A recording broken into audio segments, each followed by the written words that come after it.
Estamos na expectativa aqui dos minutos finais de Vasco e Botafogo para fechar a classificação do Campeonato Carioca. O Troca de Passe está começando com Jéssica Sescon e Richarlison. Oi, Jéssica, tudo bem? Tudo bem, Barreto? Richarlison, amigos que nos acompanham. Tá tendo emoção até o final, nossas rodadas aí, na rodada final do Carioca, também do Paulista. E quem está narrando Vasco e Botafogo no primeiro? O autor dessa frase. O autor da frase, Luiz Carlos Jura, vai ter emoção até o fim. Emoção até acompanhando aqui. Ele deve estar aflito lá na narração desse jogo, porque tá tendo muita emoção.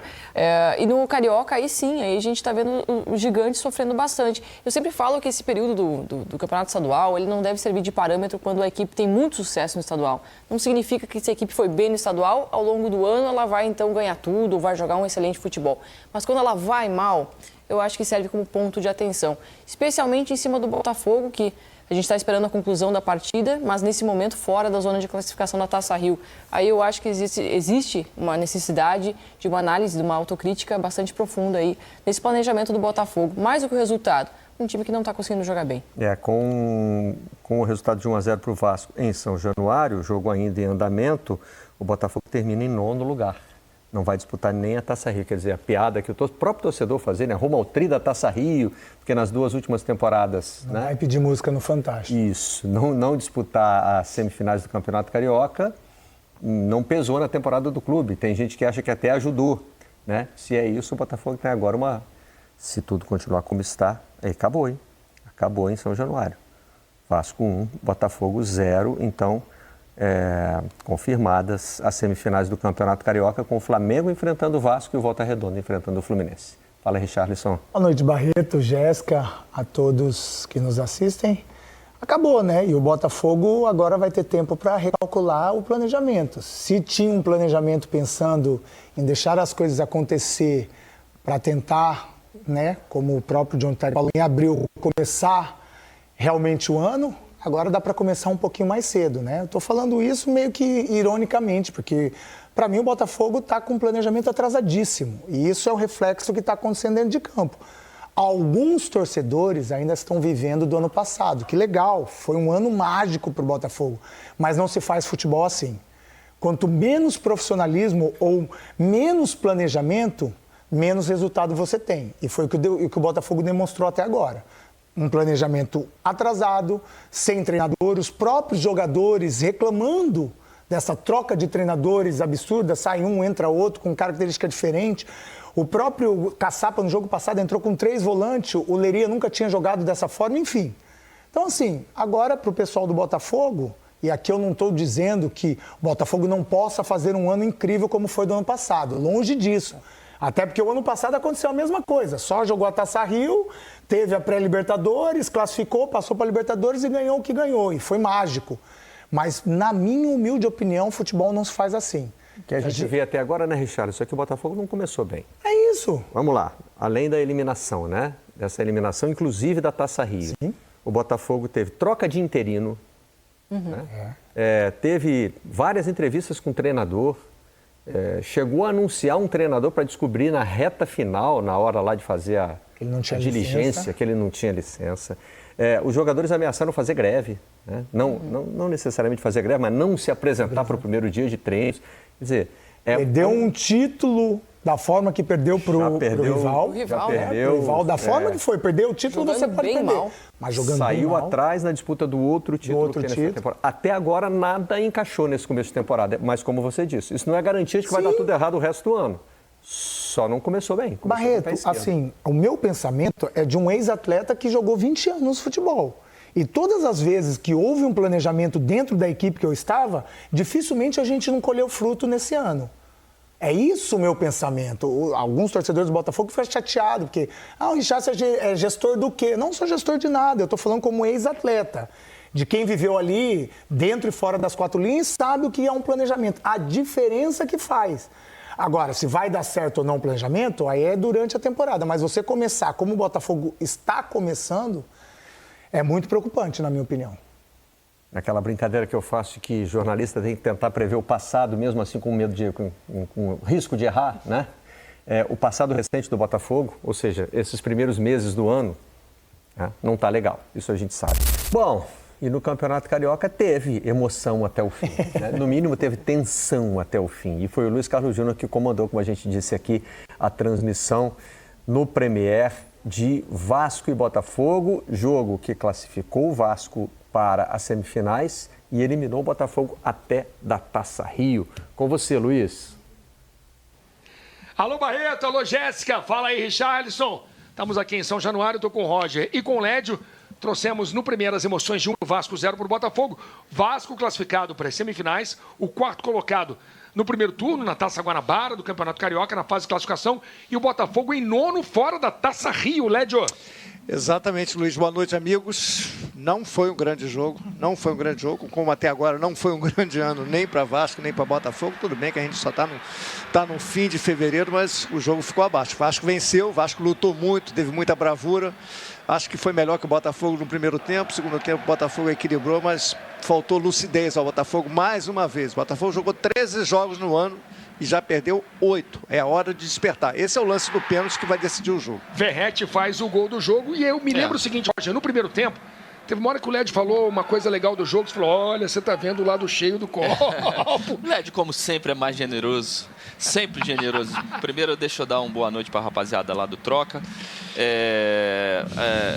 Um jogo muito abaixo tecnicamente do que eu esperava. Esperava um jogo mais disputado, né? Com um jogo mais aberto, com mais lances importantes. A gente tem um gol do Verratti de pênalti num lance esporádico, num cruzamento pelo lado direito 18, do Paulo. Pega no braço, pega no braço, né? Do Cuiabano totalmente desajeitado. O lance não ia dar em nada. E aí o Verratti bateu muito bem, foi muito eficiente na cobrança para botar o Vasco na frente. Depois disso, não tem nenhum lance perigoso. Acontecer um lance perigoso 2 vezes no fim do jogo, né? No fim do jogo. E 2 boas tramas, né? Com o Marlon Freitas, com a aproximação do Savarino, uma finalização do Cuiabano. O Roger corroborando isso. E depois uma do Savarino. Qual foi a grande defesa do jogo? Nenhuma. Então não tivemos nada, né? O Lédio traz aqui, faltou lucidez, faltou capacidade técnica também, faltou os jogadores mais importantes. Coutinho do lado, mais uma vez apagado, né? Precisa acender o Coutinho no Vasco. Savarino hoje também, começa um pouco antes, começa um pouco depois a pré-temporada, sofre um pouquinho mais, mas apareceu pouco. Os lados do Botafogo não funcionaram, né? O Matheus Martins muito mal no jogo, o Juan Cruz muito mal na partida, mas esse é um porém, né? Ele é centroavante, jogou um pouco mais aberto, dá para quebrar um galho uma vez ou outra, mas a função dele é a camisa 9. E a classificação depois uma festa em São Januário, o torcedor sempre participa muito, mas o Botafogo precisa começar o ano, que ainda não começou. Precisa ser o Botafogo de 2024. E o Vasco precisa evoluir muito. Muita coisa. Eu acho que a palavra que mostra, ilustra bem o que foi o jogo é falta de lucidez. O jogo não teve lucidez, teve muita luta, muita garra, os jogadores se entregaram um calor dos infernos aqui em São Januário, muito quente, muito quente. Agora, não teve brilho, não teve lucidez, inteligência no jogo, boas jogadas, um show de erros técnicos, pouca jogada ensaiada, não teve nada, teve muito pouco jogo. O Vasco tem que comemorar, se classificou, agora vai jogar uma semifinal contra o Flamengo. Beleza, o Flamengo é muito favorito, pelo que mostrou inclusive no jogo do turno da Taça Guanabara, que quando venceu por 2-0, poderia ter vencido por mais. O Vasco vai tentar se reinventar. E o Fluminense faz a outra semifinal contra o Volta Redonda, reeditando a final de 2005. Algo mais a declarar? Não, agora a gente passa a bola para a rapaziada da bancada. Eu me lembrei Jéssica, só de uma Marcelo frase Barreto. que o Led falou para mim no Maracanã fim de semana passado, o seguinte, ele fez uma previsão que se concretizou, ele virou para mim e falou, a sua vida vai virar um churrasco. Ah, é? E aí eu me lembrei dele falando agora, um calor infernal, eu me lembrei que minha vida virou um churrasco. É que vocês não têm ideia como estava quente aqui hoje. No Rio de Janeiro como um todo, aqui na colina histórica que recebeu 17 mil pessoas, um pouco mais. Estava quente aqui, gente. Bom, como você gosta, então, Roger, a sua vida na semana provavelmente também virará um churrasco. E será? Vamos ver. Bom, tomara. E a semana de carnaval? Começa o carnaval, hein? Vamos devolver pra galera. Chega de churrasco. Chega. Carnaval, folia. Vai que é tua, Barreto. Não foi churrasco no bom sentido, não. No sentido da diversão, de compartilhar uma carne e uma cerveja com os amigos. Churrasco por causa da temperatura, né? E a expressão maldito calor dos infernos, que o meu amigo Luiz Henrique Romagnoli gosta de postar, abriu a minha coluna de hoje no Globo, justamente para falar de uma das batalhas dos jogadores hoje, né? Tem essa contra o calor, na verdade não é contra o calor, isso não adianta, né? Isso é a humanidade que tem que lutar contra o calor. Os jogadores estão lutando contra os horários das partidas que realmente vão precisar mudar. E tem também a questão dos gramados, né? Que foi outra bandeira levantada pelos jogadores nessa semana. E é importante que os jogadores tenham voz e que sejam ouvidos, né? Eles é que são os artistas do espetáculo. Claro que se pode discordar, que pode haver um debate, não é que o jogador manda, mas o jogador precisa ter voz. Com certeza. Ser ouvido, ele quem usa o gramado, né? Exatamente. E mesmo com a mudança de horário, o calor foi um tema desse jogo ruim, né? Que valeu a classificação do Vasco. E essa situação do Botafogo, que a gente já debateu aqui, tem até um dado para acrescentar. É a pior colocação nesse modelo de Taça Guanabara desde 2014. Só que em 2014 eram 16 times. O Botafogo terminou também em 9º lugar. O calor, eu acho que ele é um ponto que a gente tem que levar em consideração nesses estaduais. Realmente temperaturas muito elevadas. Os jogos aconteceram hoje às 6h30, que já dá uma amenizada, mas até então estavam acontecendo às 4 da tarde. É muito calor e isso influencia, sem dúvida, no desempenho dos jogadores, não tenho dúvida disso. Agora, em relação à análise dos colegas, né, de um jogo muito fraco tecnicamente, estou de acordo com toda a leitura. Agora, se a gente for levar em consideração, para mim, o Vasco, com o elenco que tem hoje, vai fazer uma temporada de realmente luta para equilibrar os jogos através da marcação, de novo uma temporada de superação na parte física, na entrega, na disciplina tática. Eu acho que vai equilibrar jogos, sendo disciplinado taticamente e marcando muito forte.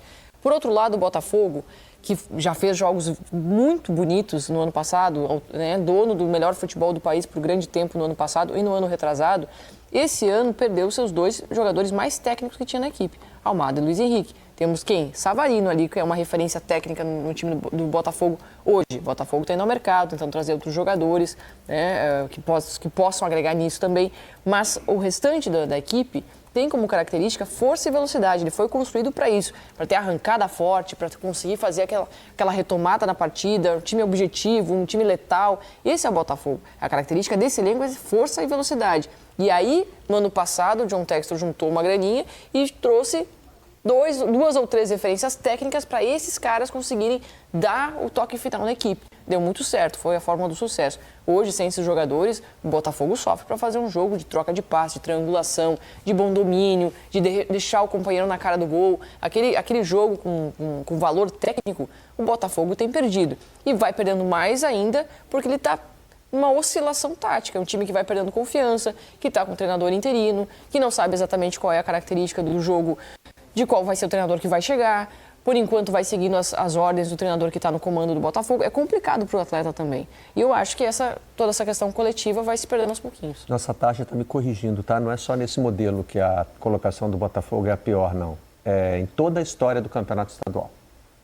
Só em 2014 e em 2025 o clube terminou em 9º lugar nessa fase de classificação. Eu faço essa avaliação do desempenho do Botafogo porque o Botafogo deixou muito claro, desde o início do ano, que não se importa com o resultado no estadual. Com o que é que está acontecendo nesses 3 primeiros meses do ano, isso não interessa para o Botafogo. O Botafogo deixou isso muito claro enquanto instituição. Não se preocupa com o que vai acontecer até abril. Então, eu imagino que o Botafogo está tranquilo. Fica o 9º colocado no estadual, não vai disputar a Taça Rio, não está ainda vivendo as glórias do passado, tudo bem. Só que existe um planejamento que precisa ser feito. Acho que o desempenho dentro de campo deveria estar aparecendo. E eu acho que nisso o Botafogo deveria se preocupar. Está perdendo as coisas boas que conseguiu construir no ano passado. Sob o comando do Caçapa, que foi anunciado como interino, o Botafogo vai fazer o jogo de volta da Recopa Sul-Americana na próxima quinta-feira. Quinta também? Acho que é Deixa eu quinta conferir. mesmo, né? No meio da semana contra a gente dá o horário certinho daqui a pouco, no meio da semana contra o Racing. E aí, no dia seguinte, começa um período de preparação para o Campeonato Brasileiro sem jogos no horizonte. E aí é aquela questão. E ainda sem o treinador principal. E aí é a questão se realmente esse planejamento ele foi feito, o Botafogo passou com louvor, né? De não ter preocupação. A minha preocupação é o seguinte, Barreto, eu como atleta ou como ex-atleta, disputa de título é disputa de título. Independente se são 2 jogos só, independente se é um jogo só como foi a Supercopa, eu quero vencer tudo. É assim, beleza, mas o Botafogo voltou depois dos outros, teve a confusão de não vai reapresentar. Não tem problema. Para os jogadores, estou falando como atleta, não vai entrar na cabeça dele. A hora que entra ali, disputa de título, ele vai esquecer tudo que aconteceu. E ele vai buscar o título. O que não aconteceu no primeiro, ok. A diretoria externamente está falando que não se preocupa com esses primeiros meses, não tem problema. Mas o jogador, quando entra em campo, ele também não vai lembrar disso. E essa é a minha reclamação.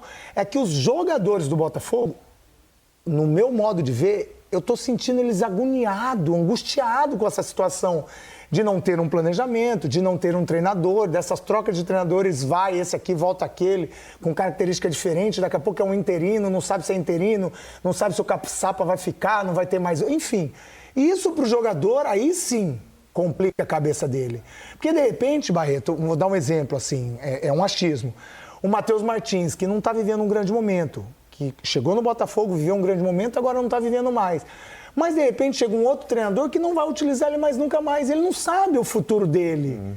E isso é preocupante, não só para a instituição, mas para o jogador. Então, essa é a minha preocupação mental desses jogadores, como a Jéssica falou perfeitamente, que alcançaram um patamar ano passado incrível, de um bom futebol, de títulos, mas que não demonstrou uma sequência. E aí entra aquele clichêzão, né, Barreto? Chegar é fácil, permanecer que é difícil. É o clichê, mas é a verdade. Nós vamos fazer mais um rápido intervalo aqui no Troca de Passes. Mais um? Não, é o primeiro. Não, o primeiro. É o primeiro. Então tá.